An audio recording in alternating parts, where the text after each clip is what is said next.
Hey guys, what is up? In today's video, we're going to show you how to fix Sensapi.dll error on Roblox. Are you looking for a quick guide on how to fix Sensapi.dll error for your Roblox? Stay tuned because this one's for you. Alright, so you need to rectify the missing DLL error in Roblox. So this error is a result of missing or corrupted dynamic link or DLL files on your PC. So the foremost step to rectifying this is to download and install the absent DLL file your Windows PC. So start by launching your preferred web browser and head over to dll-files.com.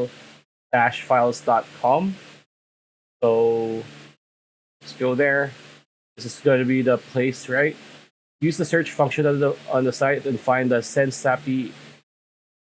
Sensapi.dll file. So let's copy that and paste and search for DLL file.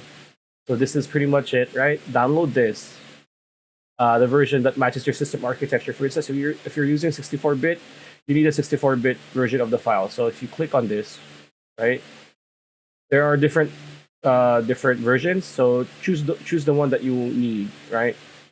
Upon completion of download, you'll find the file on the downloads folder, like so. The file is in a compressed format. You'll need to extract it. So right-click, extract all to unpack the files. The next step is to relocate this Sense API file to the appropriate location in your system.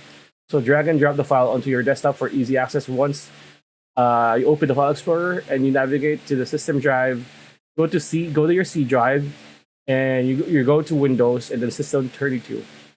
So PC, Windows SSD, Windows System 32, and yeah, once you're in System 32.